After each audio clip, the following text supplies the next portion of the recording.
بسم اللہ الرحمن الرحیم۔ یہ احباب نے چند سوال کیے ہیں اذان کے حوالے سے کہ جب اذان ہو رہی ہو تو اس وقت باتیں کرنا کیسا ہے، اس وقت کسی کو سلام کرنا جو ہے اس کا کیا حکم ہے، اس وقت واش روم میں جانے کا کیا حکم ہے، تو اس پہ بات کرتے ہیں۔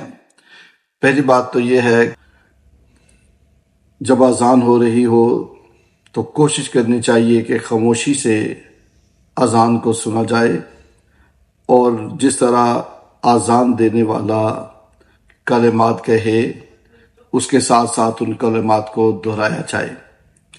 جب وہ اشہد ان محمد رسول اللہ یہ کہے تو اس وقت نبی پاک صلی اللہ علیہ وسلم پر درود پاک پڑھا جائے، اور جب حی علی الصلاۃ حی علی الفلاح کہے تو اس وقت لا حول ولا قوت الا باللہ کہا جائے، اور جب فجر کی نماز کے لیے اذان دی جائے اس میں مؤذن الصلاۃ خیر من النوم کہے تو اس وقت صدقتا و بررتا یہ الفاظ کہے جائیں۔ اور ایک سوال یہ ہے کہ جب اذان ہو رہی ہو تو کسی کو سلام کہنا چاہیے کہ نہیں، تو علماء فرماتے ہیں سلام کرنے سے بھی احتراز کرنا چاہیے، اس وقت سلام بھی نہیں کہنا چاہیے۔ اور اگر اذان ہو رہی ہو تو واش روم جانا چاہیے کہ نہیں، تو کوشش کرنی چاہیے کہ بندہ توجہ سے اذان سنے اور اذان کا جواب دے، کیونکہ احادیث میں اس کی بہت زیادہ فضیلت آئی ہے۔ اور اگر بہت زیادہ دباؤ ہو اور بندہ برداشت نہ کر سکتا ہو، واش روم جانے کی زیادہ حاجت ہو، تو پھر بندہ واش روم میں جا سکتا ہے، لیکن واش روم میں جا کے اذان کا جو جواب ہے وہ نہیں دے گا۔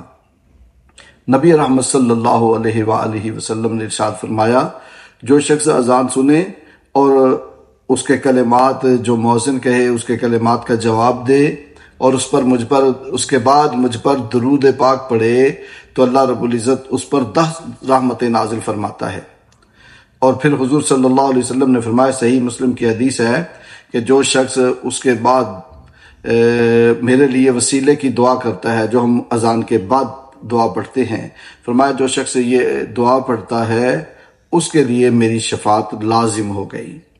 اللہ اکبر۔ تو اس لیے یہ اتنا بڑا اجر ہے، اتنی بڑی جزا ہے، اس کو چھوڑنا نہیں چاہیے۔ لیکن اگر بڑی مجبوری ہو، کوئی بات کرنی پڑے، تو دوران اذان بندہ وہ بات کر سکتا ہے۔ اور ایک سوال، لوگ کہتے ہیں کہ جب اذان ہو رہی ہو، سوال یہ ہے کہ اذان کے وقت جو بندہ بات کرتا ہے اس کو مرتے وقت کلمہ نصیب نہیں ہوتا۔ یہ سوال کیا ہے ساتھیوں نے کہ کیا یہ درست بات ہے؟ تو یہ بات کسی صحیح حدیث سے ثابت نہیں ہے، ایسی کوئی بات نہیں۔ اگر کوئی مجبوری ہو تو بندہ چھوٹی سی بات کلام کر سکتا ہے، اور یہ کوئی بات نہیں کہ اس بندے کو مرتے وقت کلمہ نصیب نہیں ہوگا۔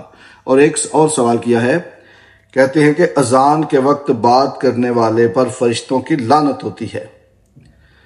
یہ بات ذہن نشین فرما لیں کہ یہ بھی من گھڑت بات ہے، شریعت میں قرآن و حدیث میں یہ بھی بات نہیں منقول، حضور نے یہ نہیں فرمایا۔ اور حضور صلی اللہ علیہ وسلم نے تو یہ فرمایا ہے کہ جو بات میں نے نہیں کہی اور میری طرف کوئی منسوب کرتا ہے تو وہ اپنا ٹھکانہ دوزخ میں سمجھے، مقعدہ علی النار کے لفظ ہیں۔